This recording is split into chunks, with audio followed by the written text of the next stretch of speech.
Welcome to competitive cracker. ഞാൻ അശ്വതി ജോഷി. ഇപ്പൊ നമ്മുടെ LPUPയുടെ എക്സാമിങ് അടുത്ത് വന്നു അല്ലേ? നമ്മൾ കാത്തിരുന്നിട്ട് ഇപ്പൊ 60 ദിവസങ്ങളായിട്ട് നമ്മുടെ മുന്നിൽ ചുരുങ്ങിയിരിക്കുകയാണ് LPUPയുടെ ദിവസങ്ങൾ. LPക്ക് കുറച്ചുകൂടെ ദിവസങ്ങളുണ്ട്, പക്ഷെ നമ്മൾ UP എഴുതുന്നവർക്ക് 60 ദിവസമാണ്. നമ്മൾ 60 ദിവസം കൂട്ടിയാൽ മതി അല്ലേ? അപ്പൊ നമ്മൾ എല്ലാവരും ആവേശത്തോടു കൂടി പഠിച്ചുകൊണ്ടിരിക്കുകയാണ് അല്ലെ? കേരളത്തിലെ അങ്ങോളം ഇങ്ങോളമുള്ള LPUPക്ക് പഠിക്കുന്ന എല്ലാ കുട്ടികളും വളരെ ആവേശത്തോടു കൂടി പഠിച്ചുകൊണ്ടിരിക്കുകയാണ്. അപ്പൊ നമ്മൾ പഠിത്തത്തോടൊപ്പം തന്നെ ഇനി എന്ത് ചെയ്യണം? ക്വസ്റ്റ്യൻ പേപ്പർ അനാലിസിസ് സ്റ്റാർട്ട് ചെയ്യണം, കൂടെ തന്നെ കൊണ്ടുപോകണം. അപ്പൊ നമുക്ക് 2016 ക്വസ്റ്റ്യൻ പേപ്പർ ഒന്ന് നോക്കാമോ? നിങ്ങളുടെ പഠനമൊക്കെ ഏതുവരെ ആയി എന്ന് നിങ്ങൾക്ക് സ്വയം വിലയിരുത്താനുള്ള ഒരു അവസരം കൂടെയാണ്. നമുക്ക് നോക്കൂ, LP school assistant question paper ആണ് 44/2016. UPക്കാർക്കും ഇത് വളരെ പ്രയോജനപ്രദമാണ്. കാരണം എന്താണ്? നമ്മുടെ സിലബസ് ഒന്നാണ് അല്ലേ? നോക്കിക്കോളൂ. ലേണിംഗ് വിത്തൗട്ട് ബർഡൻ എന്ന പേരിൽ പ്രസിദ്ധീകരിച്ച report. Option A Kothari commission report, option B Yashpal commission report, option C Acharya Ramamurthy commission report, option D Mudaliar commission report. ഏതാണ്? എല്ലാ കമ്മീഷനുകളും പഠിക്കണം, വളരെ വ്യക്തമായിട്ട് പഠിക്കണം. ശുപാർശകൾ എല്ലാം ഓരോന്നും പഠിച്ചിരിക്കണം. കാരണം പ്രസ്താവന രൂപത്തിൽ ചോദ്യങ്ങൾ വന്നു കഴിഞ്ഞാൽ നമ്മൾ പെട്ടുപോകരുത്, നമ്മൾ എഴുതണം കേട്ടോ. നോക്ക് ഏതാണ്? Yashpal commission report. ഭാരമാകാത്ത പഠനം അല്ലെ? യശ്പാൽ കമ്മീഷൻ റിപ്പോർട്ട് എന്നായിരുന്നു 1992 മാർച്ച് 1 യശ്പാൽ കമ്മീഷനെ നിയമിച്ചത്. യശ്പാൽ അധ്യക്ഷനായിട്ട് ഒരു കമ്മീഷനെ നിയമിച്ചു. അദ്ദേഹം റിപ്പോർട്ട് സമർപ്പിച്ചത് എപ്പോഴാണ്? 1993 ജൂലൈ 15 അല്ലെ? 1993 അദ്ദേഹം റിപ്പോർട്ട് സമർപ്പിച്ചത്. കോത്താരി കമ്മീഷൻ റിപ്പോർട്ട് നിങ്ങൾക്കറിയാം അല്ലെ? ഇന്ത്യൻ എഡ്യൂക്കേഷൻ കമ്മീഷൻ എന്നുകൂടെ അറിയപ്പെടുന്ന കോത്താരി കമ്മീഷൻ റിപ്പോർട്ട് എപ്പോഴാണ്? 1964 അല്ലെ? കോത്താരി ആയിരുന്നു കമ്മീഷന്റെ അധ്യക്ഷൻ. അന്നത്തെ UGC ചെയർമാൻ ആരാണെന്ന് നിങ്ങളോട് ചോദിക്കാം. അദ്ദേഹം തന്നെയായിരുന്നു, ഡോക്ടർ കോത്താരി തന്നെയായിരുന്നു UGC കമ്മീഷൻ ചെയർമാൻ. അദ്ദേഹമായിരുന്നു. റിപ്പോർട്ട് സമർപ്പിച്ചത് എപ്പോഴാണ്? 1966 ജൂൺ 29 അല്ലെ? ജൂൺ 29. എല്ലാ ശുപാർശകളും നിങ്ങൾ വ്യക്തമായിട്ട് പഠിക്കണം കേട്ടോ.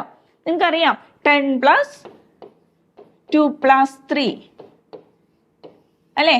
ഈ ഒരു വിദ്യാഭ്യാസ ഘടന ശുപാർശ ചെയ്ത കമ്മീഷനാണ് കോത്താരി കമ്മീഷൻ റിപ്പോർട്ട് അല്ലെ?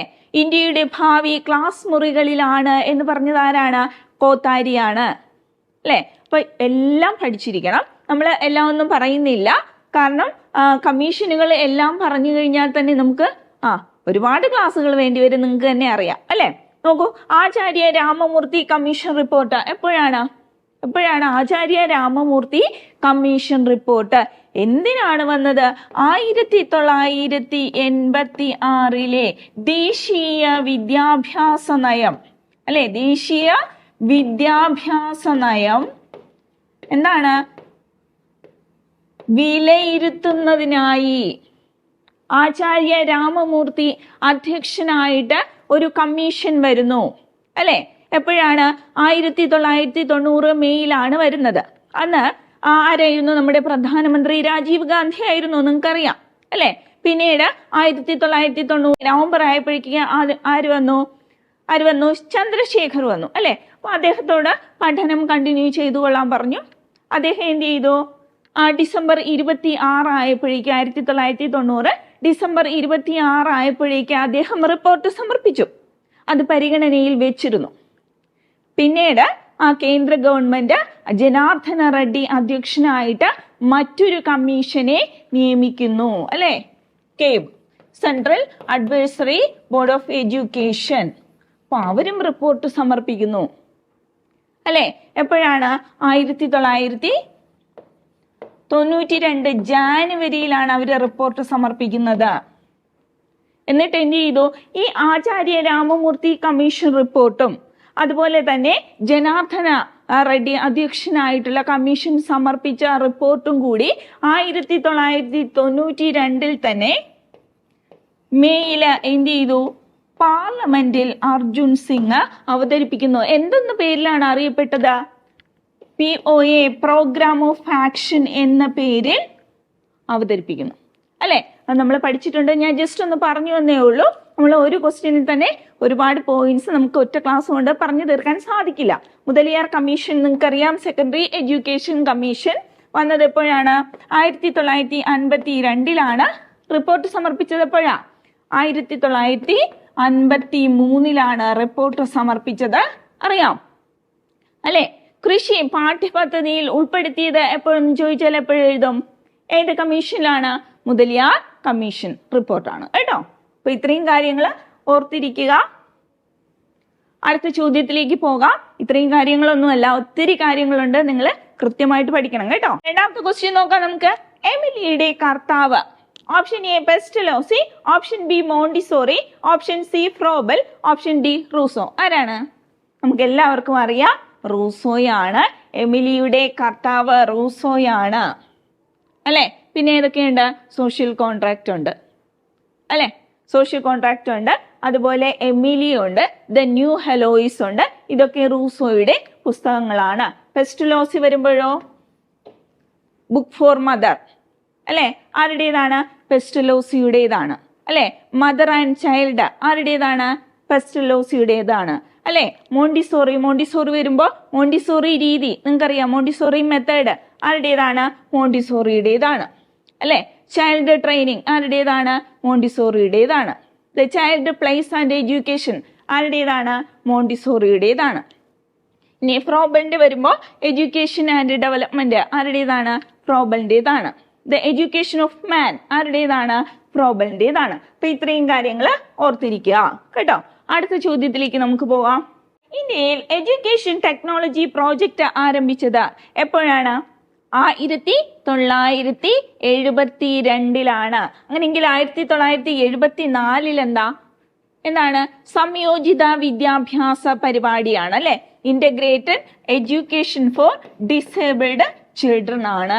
IEDC ആണ്. 1974.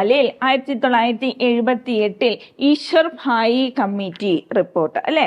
ഈശ്വർ ഭായി കമ്മീഷനാണ്. നോക്കൂ, അടുത്ത ചോദ്യത്തിലേക്ക് പോവാം.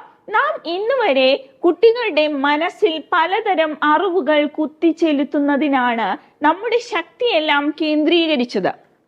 അവരുടെ മനസ്സിന്റെ പ്രചോദനമോ വികസനമോ വിചാരിച്ചിട്ടല്ല. ഇങ്ങനെ അഭിപ്രായപ്പെട്ടതാര്? Option A Gandhiji, option B Tagore, option C Vivekananda, option D Aurobindo Ghosh. ആരാണ് ഇങ്ങനെ പറഞ്ഞത്? ആരാ? നമ്മുടെ ഗാന്ധിജിയാണ്. അദ്ദേഹത്തിന്റെ വിദ്യാഭ്യാസ ദർശനം എന്താണ്? അടിസ്ഥാന വിദ്യാഭ്യാസം. അടിസ്ഥാന വിദ്യാഭ്യാസം ചോദിച്ചിട്ടുള്ളതാണ് കേട്ടോ. അടിസ്ഥാന വിദ്യാഭ്യാസം. അതുപോലെ ടാഗോറിന്റെ 3 തത്വങ്ങളിലാണ് അധിഷ്ഠിതമായിരിക്കുന്നത് അദ്ദേഹത്തിന്റെ വിദ്യാഭ്യാസ ദർശനങ്ങൾ. ഏതൊക്കെയാണ്? സ്വാതന്ത്ര്യം, സർഗപരമായ ആത്മപ്രകാശനം, മനുഷ്യനോടും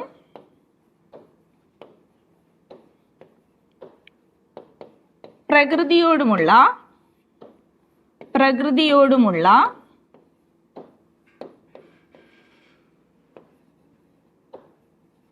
സജീവ സംവേദനം.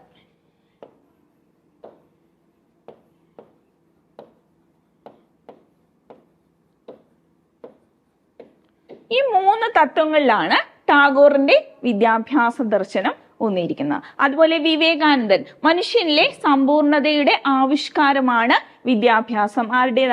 ആരാണ് പറഞ്ഞത്? വിവേകാനന്ദൻ. അതുപോലെ അരബിന്ദ ഘോഷ് എന്താണ്? സമഗ്രമായ വിദ്യാഭ്യാസം എന്താണ്? അല്ലെങ്കിൽ സമ്പൂർണമായ വിദ്യാഭ്യാസം, സമഗ്രമായ വിദ്യാഭ്യാസം.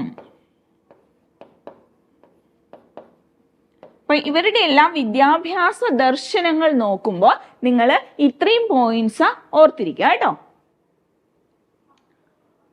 അടുത്ത പോയിന്റ് നോക്കാം. അടുത്ത ക്വസ്റ്റ്യൻ. ജെറോം എസ് ബ്രൂണർ ആശയ രൂപീകരണവുമായി ബന്ധപ്പെട്ട് മുന്നോട്ട് വെച്ച പഠന ഘട്ടങ്ങളിൽ പെടാത്തത്? ഓപ്ഷൻ എ ബിംബന ഘട്ടം, ഓപ്ഷൻ ബി പ്രതീകാത്മക ഘട്ടം, ഓപ്ഷൻ സി വിചിന്തന ഘട്ടം, ഓപ്ഷൻ ഡി പ്രവർത്തന ഘട്ടം. അല്ലെ, ബ്രൂണറെ നമുക്കറിയാം വൈജ്ഞാനിക വികസനവുമായി ബന്ധപ്പെട്ട വ്യക്തിയാണ്. വളരെ പ്രാധാന്യം അർഹിക്കുന്ന ടോപ്പിക്കാണ് ബ്രൂണറുടെ വൈജ്ഞാനിക വികസനം. നിങ്ങൾക്കറിയാം കണ്ടെത്തൽ പഠനവുമായി ബന്ധപ്പെട്ട ആശയ രൂപീകരണം നടത്തിയ വ്യക്തിയാണ്. അദ്ദേഹത്തിന്റെ പഠന ഘട്ടങ്ങൾ ഏതൊക്കെയാണ്? പ്രവർത്തന ഘട്ടം, ബിംബന ഘട്ടം, പ്രതിരൂപാത്മക ഘട്ടം. അപ്പൊ ഏതാണ് ഇല്ലാത്തത്? വിചിന്തന ഘട്ടമാണ്. അപ്പൊ ഞാൻ ഓരോന്നിനെ കുറിച്ചും പറയുന്നില്ല. നമ്മൾ ഉദാഹരണ സഹിതം നമ്മൾ നേരത്തെ ഒരു ക്ലാസ്സിൽ ചർച്ച ചെയ്തിട്ടുള്ളതാണ്. നമുക്ക് നോക്കാം അടുത്തത്. 4ാം ക്ലാസ്സിൽ പഠിക്കുന്ന സാനിയ ആരുമായും കൂട്ടുകൂടാറില്ല. പൊതുവെ ഒറ്റയ്ക്കിരിക്കാൻ താല്പര്യപ്പെടുന്നു. ചില സന്ദർഭങ്ങളിൽ വിതുമ്പിക്കരയും. ആ കുട്ടിയെ കുറിച്ച് കൂടുതൽ കാര്യങ്ങൾ മനസ്സിലാക്കാൻ ക്ലാസ് ടീച്ചറായ നിങ്ങൾ തീരുമാനിച്ചു. ഏത് മനഃശാസ്ത്ര പഠന രീതിയായിരിക്കും നിങ്ങൾ അവലംബിക്കുന്നത്? ഏതായിരിക്കും? പൊതുവെ ഒറ്റയ്ക്കിരിക്കാൻ താല്പര്യപ്പെടുന്നു. അല്ലെ, അപസമായോജിതൻ ആയ വ്യക്തി. അല്ലെ, മറ്റുള്ളവരിൽ നിന്ന് വ്യത്യസ്തനായി പ്രവർത്തിക്കുന്ന ഒരു കുട്ടി. അവിടെ നമ്മൾ ഏത് രീതിയാണ് അവലംബിക്കുന്നത്? അവിടെ ഏത് മെത്തേഡാണ് യൂസ് ചെയ്യുന്നത്? കേസ് സ്റ്റഡിയാണ്.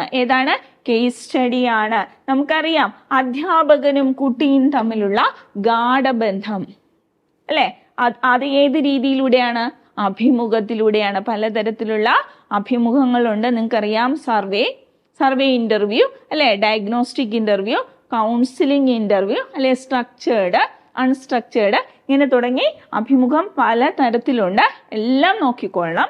അതുപോലെ നിരീക്ഷണം അറിയാം, അല്ലെ, വെളിയിലേക്ക് നോക്കുക, അല്ലെ, പങ്കാളിത്ത നിരീക്ഷണമുണ്ട്, പങ്കാളിത്തമല്ലാത്തതുണ്ട്, അല്ലെ, ഡയറക്റ്റ് ഒബ്സർവേഷൻ ഉണ്ട്, ഇൻഡയറക്റ്റ് ഒബ്സർവേഷൻ ഉണ്ട്. ഇതെല്ലാം നിങ്ങൾ പഠിച്ചിരിക്കണം കേട്ടോ. അടുത്ത സഞ്ചിത രേഖാ പഠനം. എന്താണ് സഞ്ചിത രേഖാ പഠനം? അല്ലെ, ക്യുമുലേറ്റീവ് റെക്കോർഡിൽ എന്താണ് രേഖപ്പെടുത്തുന്നത്? ഒരു വിദ്യാർത്ഥിയുടെ വിദ്യാഭ്യാസ കാലയളവിൽ ഉടനീളം ഉണ്ടാകുന്ന സമഗ്രമായ ഒരു പഠനമാണ്. അല്ലെ, സമഗ്രമായ ഒരു രേഖാചിത്രമാണ് ഏതിൽ ഉൾപ്പെടുന്നത്?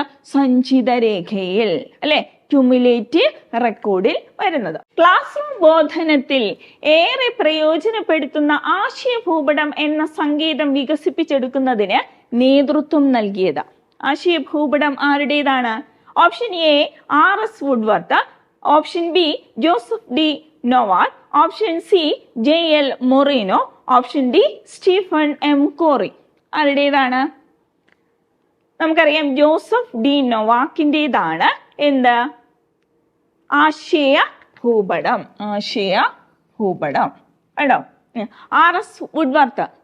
RS വുഡ്വർത്തിൻ്റെത് ആദ്യത്തെ ഇൻവെന്ററി ആവിഷ്കരിച്ച ആളാണ് RS Woodworth. PDS, personal data sheet, അദ്ദേഹത്തിൻ്റെതാണ് RS വുഡ്വർത്ത്. ഇനി JL മൊറീനോ, സമൂഹമിതി, സോഷ്യോമെട്രി. അടുത്ത സ്റ്റീഫൻ M കോറി, എന്താണ്? ആക്ഷൻ റിസർച്ചുമായിട്ട് ബന്ധപ്പെട്ട വ്യക്തിയാണ്. എല്ലാം ഓർത്തിരിക്കുക. അടുത്ത പോയിന്റിലേക്ക് പോവാം. 5ാം ക്ലാസ്സിലെ ഒരു ഡിവിഷനിലെ 41 കുട്ടികളിൽ 12 പേരും മലയാളത്തിലെ സ്വരാക്ഷരങ്ങൾ അല്ലെങ്കിൽ സ്വരചിഹ്നങ്ങൾ തെറ്റിച്ചും പരസ്പരം മാറിയും എഴുതുന്നു. ടീച്ചർ എന്ന നിലയിൽ ഇത് പരിഹരിക്കാൻ നിങ്ങൾ അവലംബിക്കുന്ന ശാസ്ത്രീയ മാർഗം? ഓപ്ഷൻ എ സാമൂഹ്യലേഖം, option B team teaching, option C ക്രിയാ ഗവേഷണം, ഓപ്ഷൻ ഡി മൈക്രോ ടീച്ചിങ്. ഏതാണ് നിങ്ങൾ അവലംബിക്കുന്നത്? ക്രിയാഗവേഷണമാണ്. സ്റ്റീഫൻ M കോറിയുടെ ക്രിയാഗവേഷണം ആക്ഷൻ റിസർച്ച് ആണ്. അല്ലെ, സാമൂഹ്യാലേഖം നമ്മൾ നേരത്തെ പറഞ്ഞു മൊറീനോയുടേതാണ്. ടീം ടീച്ചിങ് വില്യം അലക്സാണ്ടറുടേതാണ്. അതുപോലെ മൈക്രോ ടീച്ചിങ് DW അലന്റേതാണ്. അല്ലെ, DW അലൻ. ക്രിയാഗവേഷണം സ്റ്റീഫൻ M കോറി. അല്ലെ, അതുപോലെ ടീം ടീച്ചിങ് വില്യം അലക്സാണ്ടർ.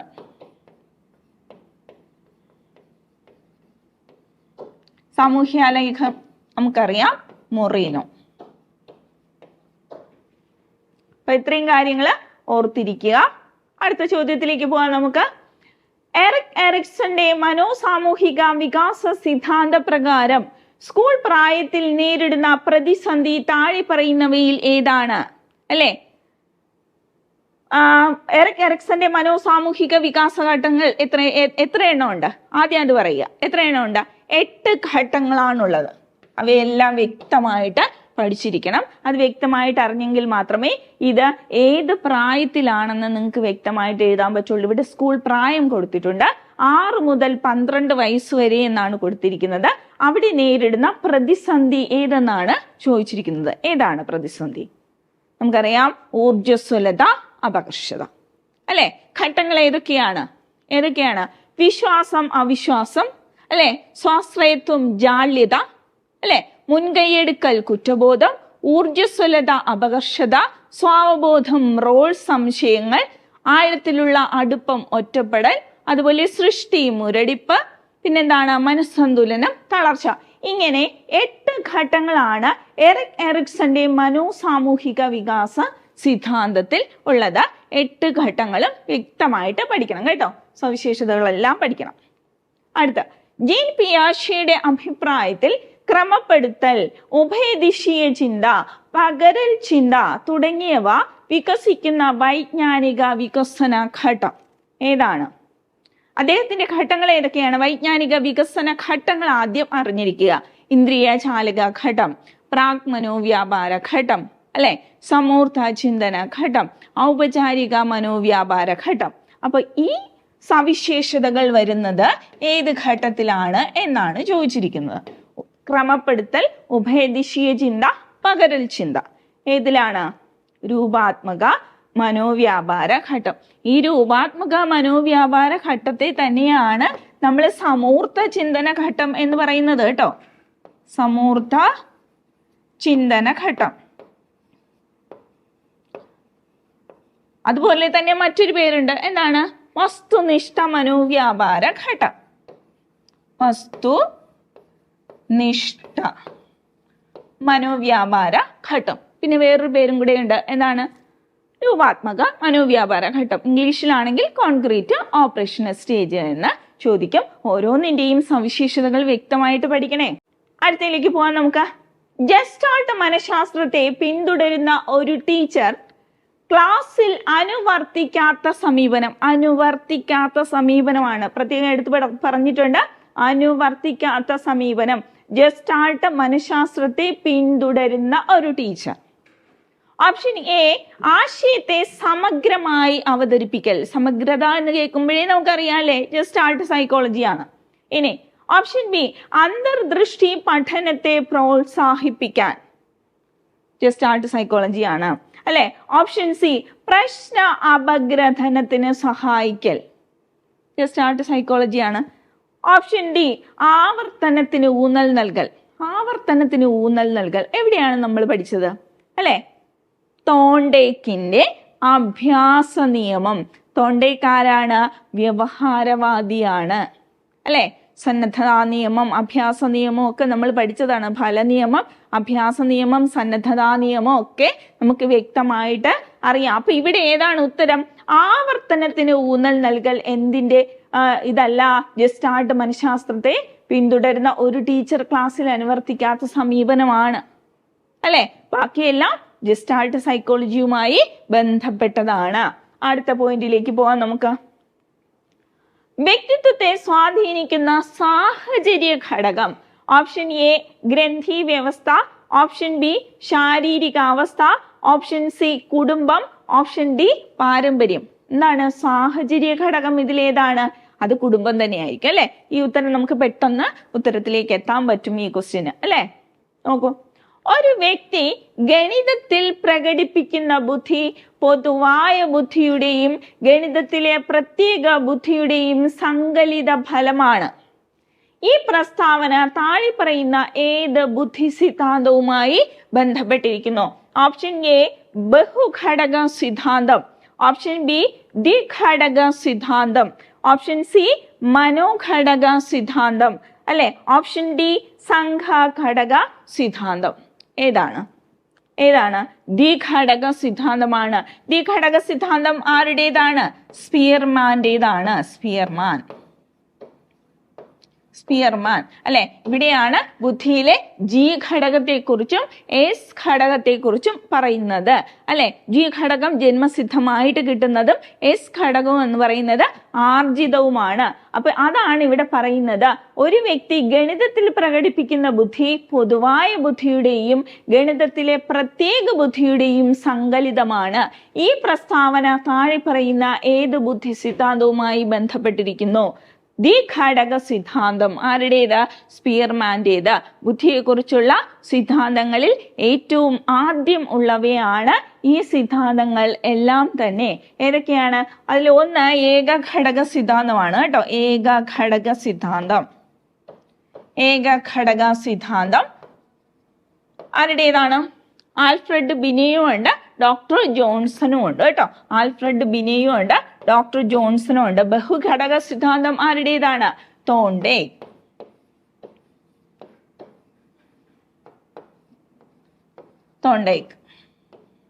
അത് അടുത്ത മനോഘടക സിദ്ധാന്തമുണ്ട്, അതുപോലെ സംഘഘടക സിദ്ധാന്തമുണ്ട്. ആരുടേതാണ്? തേഴ്സ്റ്റന്റേതാണ് കേട്ടോ. തേഴ്സ്റ്റൺ.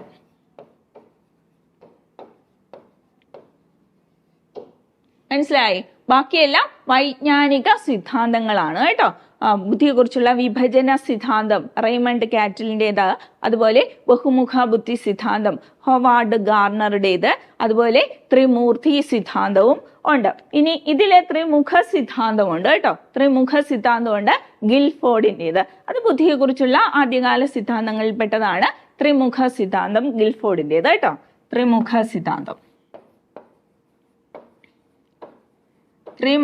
സിദ്ധാന്തം ആരുടേതാണ്? ഗിൽഫോർഡ്.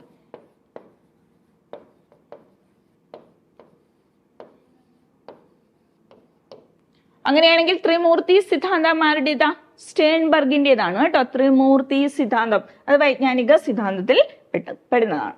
നോക്കാം, അടുത്ത ചോദ്യം നോക്കാം. ദേശീയ അധ്യാപക ദിനം ഏതാണ്? ദേശീയ അധ്യാപക ദിനം എല്ലാവർക്കും അറിയാവുന്ന ഒരു ചോദ്യമാണിത് അല്ലെ. സെപ്റ്റംബർ 5 അല്ലെ. അപ്പൊ ലോകാധ്യാപക ദിനം ഏതായിരിക്കും? ഒക്ടോബർ 5. അടുത്ത ചോദ്യം നോക്കാം നമുക്ക്. അബ്രഹാം മാസ്ലോയുടെ ആവശ്യങ്ങളുടെ ശ്രേണിയിൽ സുരക്ഷിതത്വവുമായി ബന്ധപ്പെട്ട ആവശ്യങ്ങൾക്കും അഭിമാനബോധവുമായി ബന്ധപ്പെട്ട ആവശ്യങ്ങൾക്കും ഇടയിൽ ക്രമീകരിച്ചിട്ടുള്ളത് എന്താണ്? അപ്പൊ എബ്രഹാം മാസ്ലോയുടെ ആവശ്യങ്ങളുടെ ശ്രേണി അറിഞ്ഞിരിക്കണം. നമുക്കറിയാം ഏറ്റവും താഴെ ഫിസിയോളജിക്കൽ നീഡ്സ് ആണ്, ശാരീരിക ആവശ്യങ്ങളാണ്. അതിന് തൊട്ടു മുകളിൽ എന്താണ്? സുരക്ഷിതത്വവുമായി ബന്ധപ്പെട്ട ആവശ്യങ്ങളാണ്. സുരക്ഷിതത്വവുമായി ബന്ധപ്പെട്ട ആവശ്യങ്ങൾ. അതിന് തൊട്ടു മുകളിൽ എന്താണ്? സ്നേഹവുമായി ബന്ധപ്പെട്ട ആവശ്യങ്ങൾ. സ്നേഹം അല്ലെ. അതിന് തൊട്ടു മുകളിൽ ആത്മാഭിമാനവുമായി ബന്ധപ്പെട്ടത്. ആത്മാഭിമാനം. ഏറ്റവും മുകളിലാണ് എന്ത്? ആത്മസാക്ഷാത്കാരം, സെൽഫ് ആക്ച്വലൈസേഷൻ. ആത്മസാക്ഷാത്കാരം. ഇവിടെ നമ്മളോട് ചോദിച്ചിരിക്കുന്നത് സുരക്ഷിതത്വത്തിനും അതുപോലെ ആത്മാഭിമാനത്തിനും ഇടയിലുള്ളത് ഏതെന്നാണ് ചോദിച്ചിരിക്കുന്നത് അല്ലെ. സാധാരണ നമ്മളോട് ഏറ്റവും ടോപ്പിലുള്ളതും ഏറ്റവും താഴെയുള്ളതും അല്ലെ, ഏറ്റവും ഉയർന്ന തലവും ഏറ്റവും താഴെയുള്ള തലവുമാണ് ചോദിച്ചിരിക്കുന്നത്. ഇപ്പൊ ഇടയിലുള്ളതാണ് ചോദിച്ചിരിക്കുന്നത്. അപ്പൊ ഏതാണ്? സ്നേഹവുമായി ബന്ധപ്പെട്ട ആവശ്യങ്ങളാണ് ശരിയായിട്ടുള്ളത് കേട്ടോ. അപ്പൊ എല്ലാം കൃത്യമായിട്ട് പഠിക്കുക. അടുത്ത് നോക്കൂ. പഠനം എന്നത് സാംസ്കാരിക ഉപകരണങ്ങൾ ഉപയോഗിച്ചുകൊണ്ട് സാമൂഹിക സാംസ്കാരിക സാഹചര്യങ്ങളിൽ ഇടപെട്ട് നാം നേരിടുന്ന പ്രശ്നങ്ങൾ പരിഹരിക്കലും തുടർ പഠനത്തിനുള്ള വൈദഗ്ധ്യം വർദ്ധിപ്പിക്കലും ആണ്. ഈ പ്രസ്താവന താഴെ പറയുന്ന ഏത് പഠന സിദ്ധാന്തവുമായി ബന്ധപ്പെട്ടിരിക്കുന്നു? അല്ലെ, സാംസ്കാരിക ഉപകരണങ്ങൾ ഉപയോഗിച്ചുകൊണ്ട് സാമൂഹിക സാംസ്കാരിക സാഹചര്യങ്ങളിൽ ഇടപെട്ട് നാം നേരിടുന്ന പ്രശ്നങ്ങൾ പരിഹരിക്കലും തുടർ പഠനത്തിനുള്ള വൈദഗ്ധ്യം വർദ്ധിപ്പിക്കലും. പ്രസ്താവന കണ്ടില്ലേ? ഏതുമായി ബന്ധപ്പെട്ടതാണ്? ഏതാണ്? നോക്കൂ, സാമൂഹിക ജ്ഞാന നിർമ്മിതിവാദം ആരുടേതാണ്? വൈഗോട്സ്കിയുടേതാണ് അല്ലെ? നമ്മൾ സിദ്ധാന്തം വ്യക്തമായിട്ട് പഠിച്ചിട്ടുണ്ട്. സാമൂഹിക ജ്ഞാന നിർമ്മിതിവാദം. അടുത്ത ചോദ്യത്തിലേക്ക് പോവാം. കുട്ടികളില്ലാത്ത ദമ്പതിമാർ അനാഥാലയത്തിലെ കുട്ടികൾക്ക് ആവശ്യമായ പുസ്തകങ്ങളും തുണികളും നൽകുന്നു. ഈ പ്രസ്താവന താഴെ പറയുന്ന ഏത് പഠന സിദ്ധാന്തവുമായി ബന്ധപ്പെട്ടിരിക്കുന്നു? ഓപ്ഷൻ എ ദമനം, ഓപ്ഷൻ ബി യുക്തീകരണം, ഓപ്ഷൻ സി ഉദാത്തീകരണം, ഓപ്ഷൻ ഡി വിനിവർത്തനം. ഏതാണ്? ഉദാത്തീകരണം. കുട്ടികളില്ലാത്ത ദമ്പതിമാർ എന്ത് ചെയ്യുന്നു? അനാഥാലയത്തിലെ കുട്ടികൾക്ക് ആവശ്യമായ പുസ്തകങ്ങളും തുണികളും നൽകുന്നു. ഏത് പഠന സിദ്ധാന്തവുമായി ബന്ധപ്പെട്ടിരിക്കുന്നു? ഉദാത്തീകരണം. സമായോജന തന്ത്രമാണ് കേട്ടോ അല്ലെ? സമായോജന തന്ത്രങ്ങളാണ് ഇതെല്ലാം. സമായോജന തന്ത്രങ്ങളാണ് ഇതെല്ലാം. ദമനം അല്ലെ? നടക്കാതെ പോയ ആഗ്രഹങ്ങളും അല്ലെ വേദനാജനകമായ കാര്യങ്ങളും ഒക്കെ നമ്മൾ എന്ത് ചെയ്യും?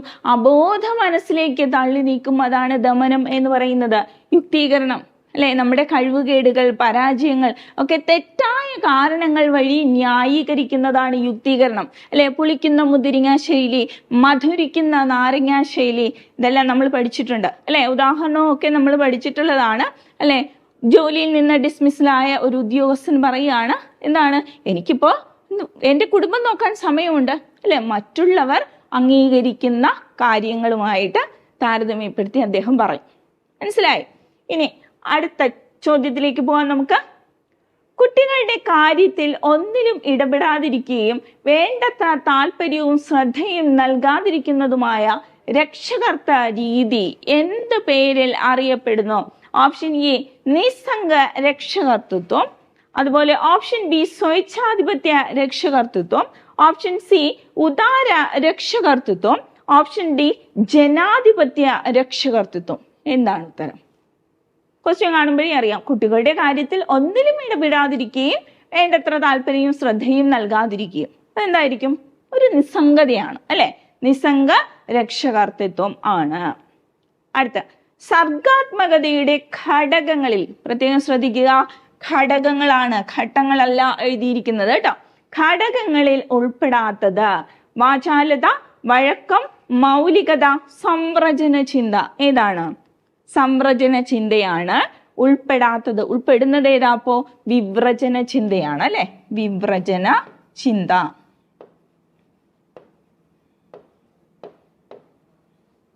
ഇനി ഘട്ടങ്ങൾ ഏതൊക്കെയാണ്? സർഗാത്മകതയുടെ ഘട്ടങ്ങൾ സജ്ജീകരിക്കൽ, അടയിരിക്കൽ, പിന്നെന്താണ്? പ്രകാശനം, വിലയിരുത്തൽ. ഇതൊക്കെയാണ് സർഗാത്മകതയുടെ ഘട്ടങ്ങൾ. അടുത്ത ചോദ്യം നോക്കാം നമുക്ക്. ഭാഷയുമായി ബന്ധപ്പെട്ട പഠന വൈകല്യം അറിയപ്പെടുന്നത്?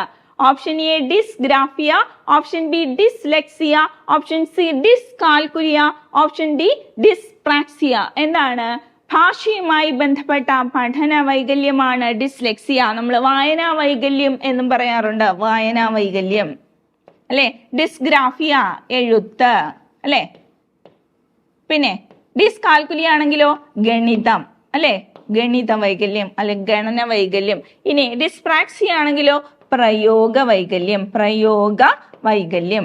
ഇത്രയും കാര്യങ്ങൾ ഓർത്തിരിക്കുക. അപ്പൊ ഇതുപോലെ നമ്മൾ എല്ലാ ക്വസ്റ്റ്യൻ പേപ്പേഴ്സും ഡിസ്കസ് ചെയ്യും. അപ്പൊ നമുക്ക് LPUP ക്രാക്ക് ചെയ്യണ്ടേ? അപ്പൊ ഇതുവരെ LPUP പഠിച്ചു തുടങ്ങാത്തവരുണ്ടെങ്കിൽ ഇനിയും സമയം വൈകിട്ടില്ല. സിസ്റ്റമാറ്റിക് ആയിട്ട് 60 ഡേയ്സിലെ ഒരു ക്രാഷ് കോഴ്സ് സ്റ്റാർട്ട് ചെയ്തിട്ടുണ്ട്. നിങ്ങൾക്ക് ചേർന്ന് പഠിക്കാവുന്നതേ ഉള്ളൂ. നിങ്ങളെ സിസ്റ്റമാറ്റിക് ആയിട്ട് വ്യക്തമായിട്ട് ഞങ്ങൾ പഠിപ്പിച്ചു തരും. സൂം ക്ലാസ്സുകൾ ഉണ്ടാകും, ലൈവ് ക്ലാസ്സുകൾ ഉണ്ടാകും, PYQ സെക്ഷൻ ഉണ്ടാകും. നമുക്ക് എന്ത് സംശയം വേണമെങ്കിലും നമ്മുടെ മെൻറ്ററെ കോണ്ടാക്ട് ചെയ്യാം. മെൻറ്റർ നിങ്ങളുടെ എല്ലാ സംശയങ്ങളും ദൂരീകരിക്കും. 60 ദിവസം കൊണ്ട് നിങ്ങൾക്ക് LPUP ക്രാക്ക് ചെയ്യാം.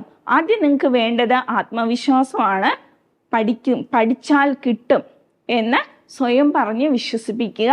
അപ്പൊ പഠിച്ചു തുടങ്ങാത്തവരുണ്ടെങ്കിൽ തീർച്ചയായും ജോയിൻ ചെയ്യുക. അപ്പോൾ നമ്മുടെ ചാനൽ സബ്സ്ക്രൈബ് ചെയ്യാത്തവരുണ്ടെങ്കിൽ തീർച്ചയായും സബ്സ്ക്രൈബ് ചെയ്യുക. അപ്പോൾ അടുത്ത ക്ലാസ്സിൽ വീണ്ടും കാണാം. Thank you.